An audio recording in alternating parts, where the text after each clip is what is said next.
Hello everybody and welcome back to another video here today on RJ's Trains. It's been a while, and as you can see behind me, I've got a brand new train layout. We've got a lot to talk about today, so without any further ado, let's dive into it.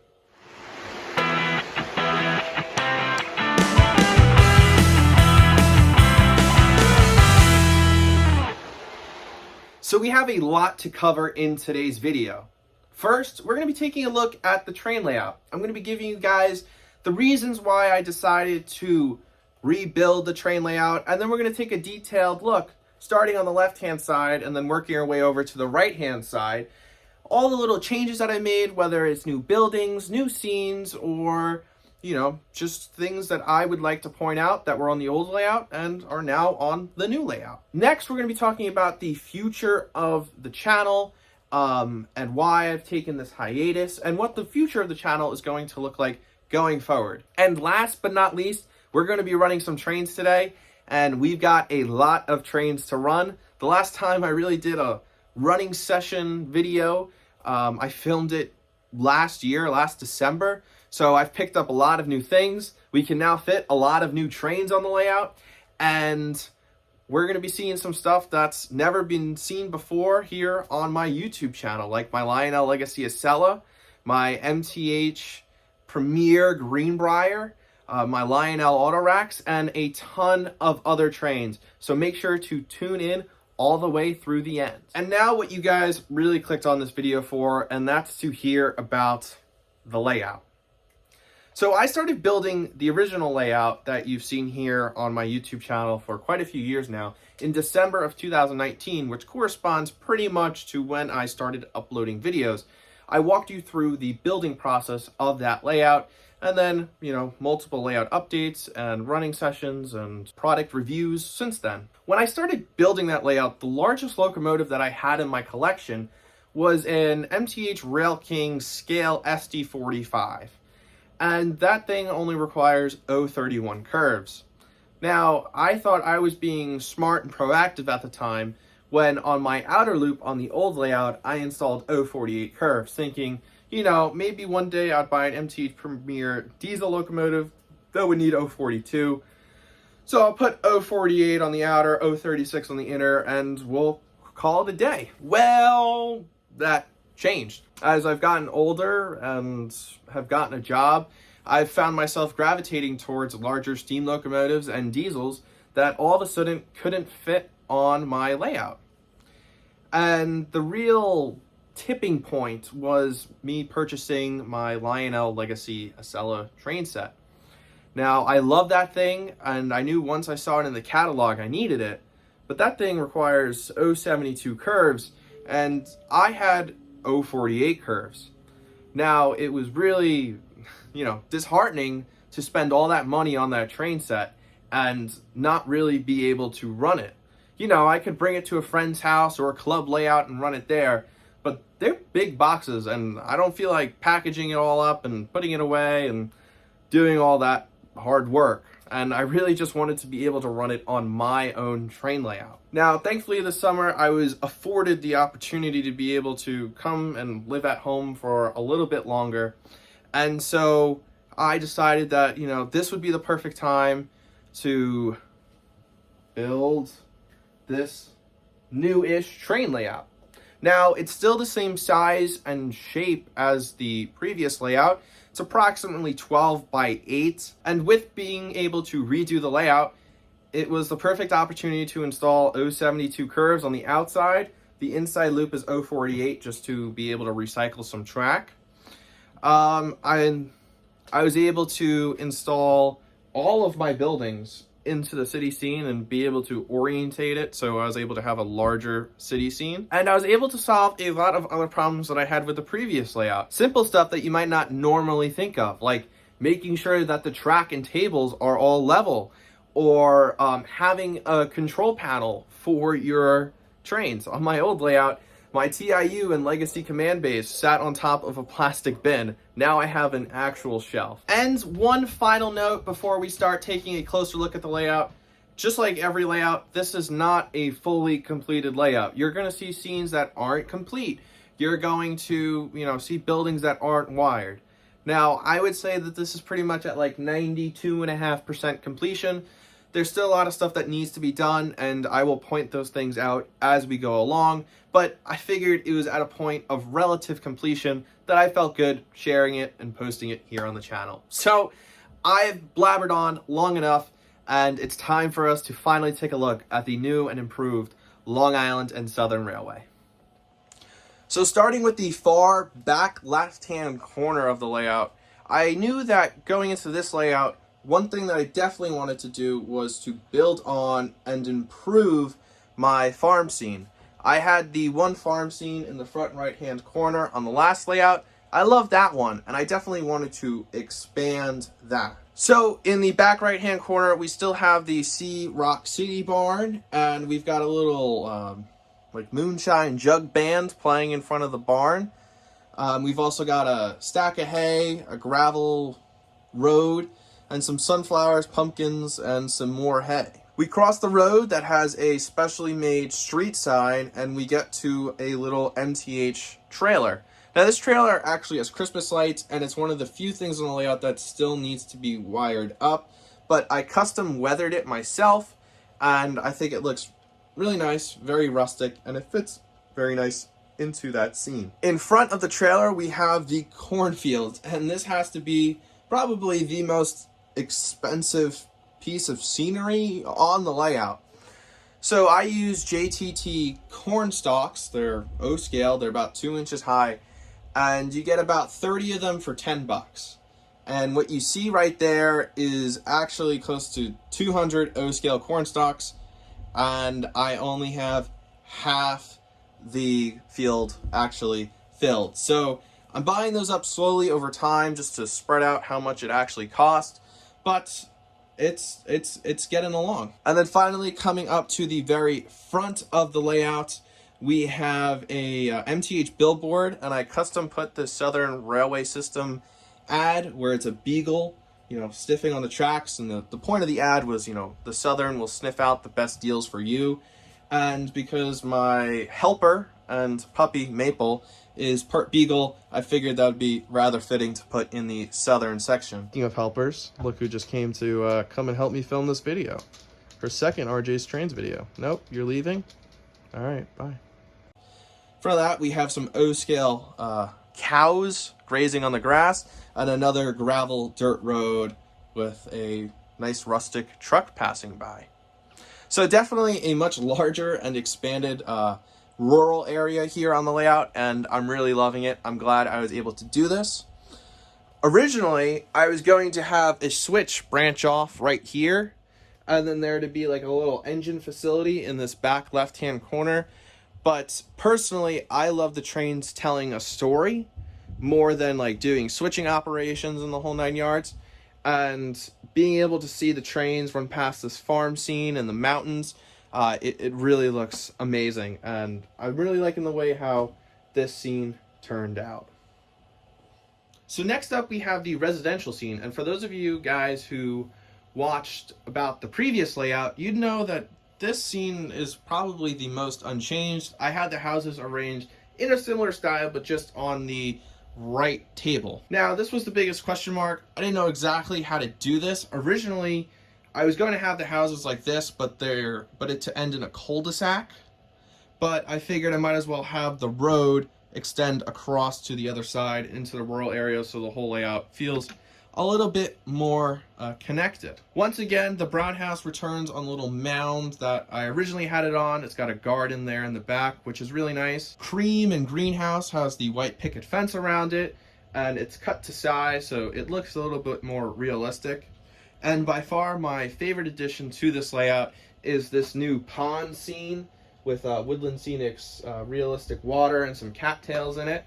And I've got some Woodland Scenics fishermen fishing in the pond. I love the way how the scene turns out, and especially when I run the trains in the dark, you can see the lights reflect off of the water, and I think that it's a really cool effect, and it's much better than just having just more grass there, but it doesn't take away from the visual aspects of running the trains, if that makes sense. And so, unlike on the previous layout where pretty much most of my grass was put on top of grass mats, and I used just like the same dull color of, you know, dark green grass. On this layout, there actually are only 3 grass mats that I use. But on this layout, I used an inch layer of pink foam, some brown paint, and Woodland Scenics blended turf, along with some Scenic Express products to give the grass a 3-dimensional texture, which I think makes it look a lot better and a lot more realistic. And so now down on the front left-hand corner of the layout, we have the little, I guess you want to call it the Menards area. So working from left to right, we'll start off with the Taco Bell. Now that's definitely a building that you haven't seen here on the channel or even my Instagram account. I picked that up probably March-ish of 2022, and it had just been sitting in my apartment. Brought it back when I was redoing the layout because I definitely knew I wanted to include it on this layout. And it's got that nice purple backlit to the facade, and it looks really, really good at night. And right next to that, probably one of my more famous projects that you can't really see because the way the lights are, but it's my custom O-scale Chick-fil-A made out of a Menards Arby's. And my thinking for this is that we've got the train station right here and the residential area behind it. So, you know, they get off the train from work and they're able to just go grab the fast food. And the way how it works in a lot of towns is that you have your old historic, you know, Main Street, and then you've got the newer, more corporate buildings, you know, outside of town. Now, this is one of the few areas on the layout where I actually have done some road striping, and this is just simply paint markers. So, you know, double yellow line down the center of the road, and, you know, we've got some parking stalls and railroad crossing warning signs. So I think it's looking pretty good. Definitely have a lot more work to do when it comes to road striping the entire layout. But next to the Chick-fil-A, I haven't really decided what I wanted to do yet. What I'm leaning towards is just doing a simple, like, parking lot, you know, so people can park to get their food or to catch the train in the morning. Or maybe I'll add the Menards Starbucks. But I think if I add another building, it would make the layout look a little bit too crowded, and that's kind of what I'm not going for. I don't want the layout to look too crowded. So I kind of like leaving this negative blank space there, just to, you know, break up between the city and the town and give it some more breathing room. For long-term viewers of the channel, you know that on the old layout next to the town, you know, I had the, you know, statue and the cannon as like a war memorial park. I've added the Woodland Scenics O-scale American flagpole just to, you know, kind of bring it together. And this is one of the 3 places on the layout that I decided to use a grass mat. I figured a, you know, war memorial park like this would be very finely kept by the city, and so I decided to go with the grass mat here. Probably a couple more things I want to add in this area, but it's looking pretty good for now. So just like on the previous layout, we have the passenger station right down front and center. So we're reusing the Lionel station house that I've custom painted to look like the old Deer Park, Long Island Railroad train station. And we've got a couple of Lionel station platforms. In between the tracks, we've got a piece of balsa wood painted gray like cement. I definitely want to redo this because, as you can tell, the painter's tape didn't work out all that good, and I never did the second yellow stripe. So this is still to be, you know, fixed. I'm thinking about maybe adding a high-level platform, so the platform is at the level of the doors. I think that would look really cool when the Acela pulls up, but, you know, still have a lot of tinkering to do with that.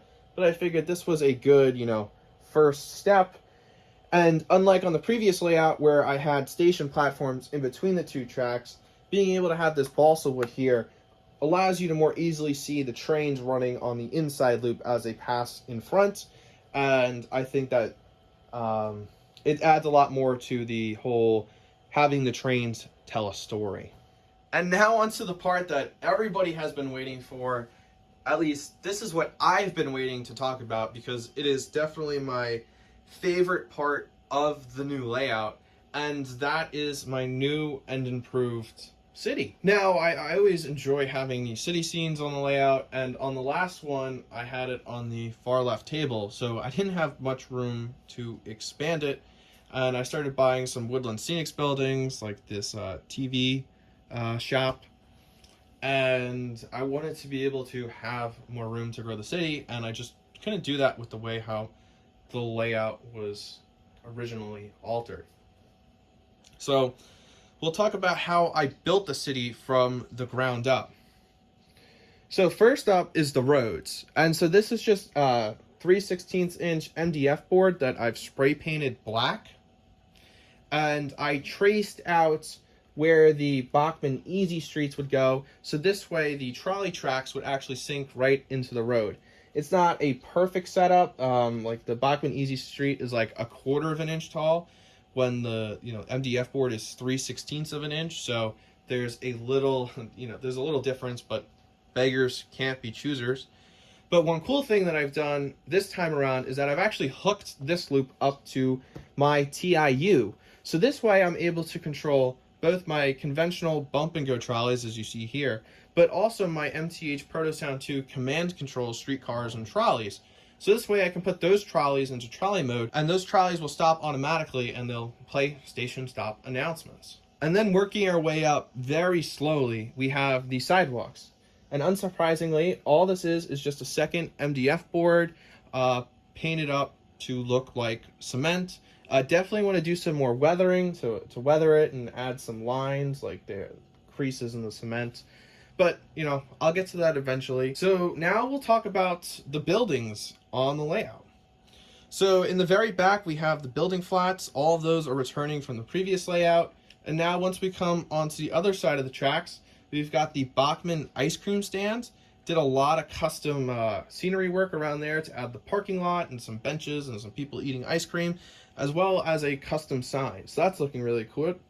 Next to that, we have the Menards Station 12 or Emergency Firehouse. Definitely needed to bring that back onto the layout. And on the very right, we have the MTH Church. And the reason why it's there, and it's one on the grass mat, is so when you're looking down the street, you see the church at the end of the road, which I think is pretty neat. Then working our way on the left side, you might notice that we have a blank space in the city. Now, I'm actually saving room. I have a Woodland Scenics hobby shop on pre-order, so that will slide in there when it eventually comes. Next up, we have Emilio's Italian Restaurant, beautiful Woodland Scenics building. I love the details on these Woodland Scenics buildings. Next to that, we have Al's Hardware, which is a Lionelville building, and then an MTH townhouse. And now up in front, we've got two more Woodland Scenics buildings, Duggan's Paints and Smith Bros Television and Appliances.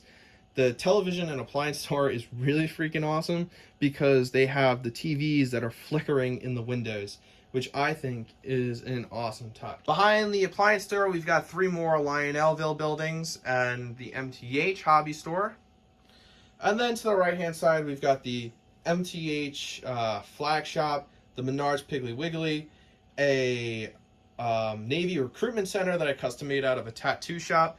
And last but not least, we've got the bakery with a custom billboard on top and a Coca-Cola ad, which is actually a real Coca-Cola ad on the side of a building in Dayton, Tennessee, which I did on the old layout, and I definitely wanted to be able to show it off here on the new layout. One other thing that you might notice around town is that we've got a lot of Menards lighted vehicles set up.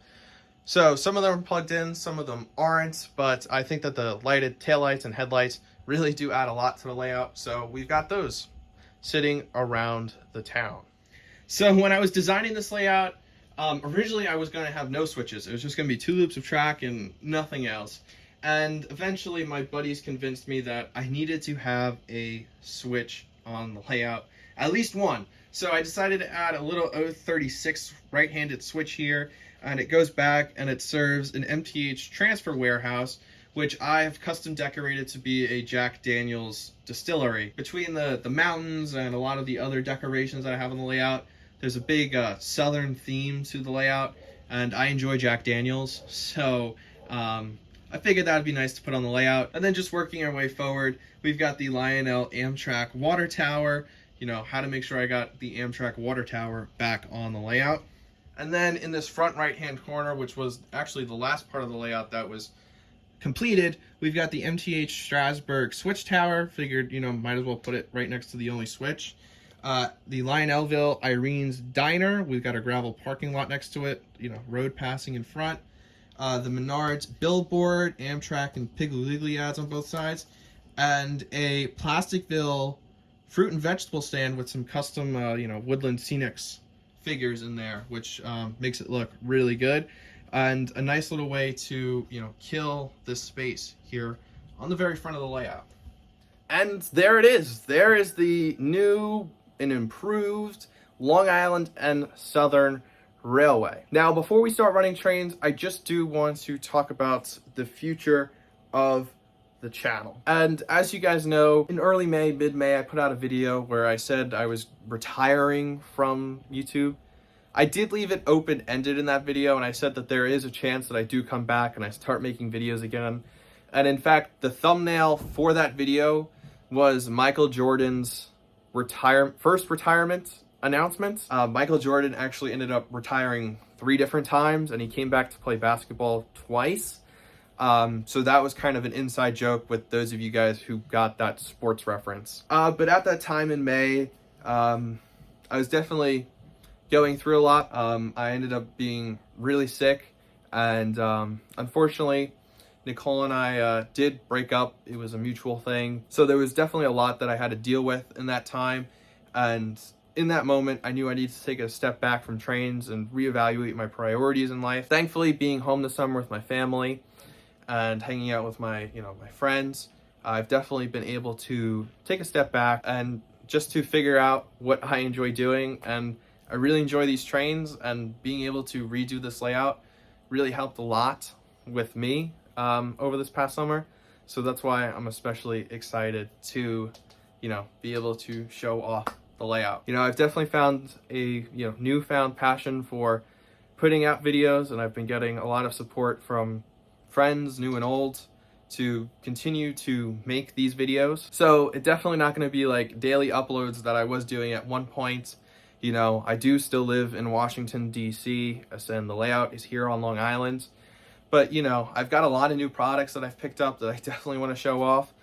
And we'll see those, you know, for a few minutes at the end of this video, like my Lionel Legacy Acela, or my Proto Sound 3 Greenbrier, or my Legacy Mikado. But there are definitely also new engines that are on the way to me right now that I want to show off.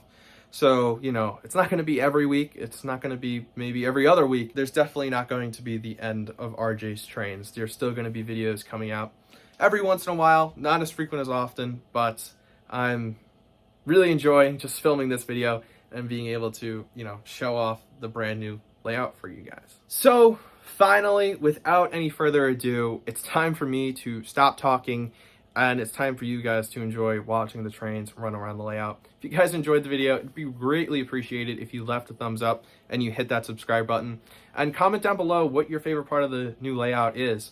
I know I definitely have a few favorite scenes, and I think it would be exciting to see what you guys think so I can show them off more closely in future videos. Without any further ado, this is RJ's Trains. Take care and stay safe. This is the dispatcher. Please start up and stand by. Over.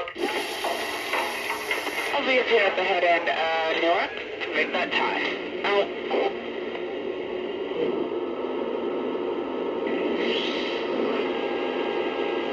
There's a door jammed in car 3. Get someone to take a look at it. We can't leave until it's fixed. Prepared and alert. Engine to dispatcher. Let me know when I'm clear. Over. Stand by for track order. Out. This is the head end. Ready for our priorities on 22. Over. You have a clear signal. You may depart. Out.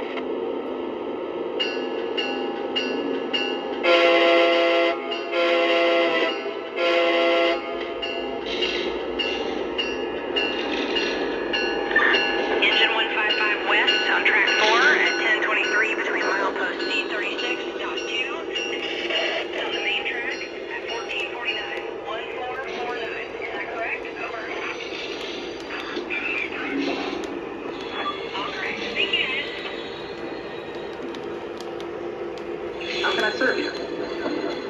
Hi there. What can I get for you? Would you like to put that on your tab? We are approaching the next station. Please gather your things.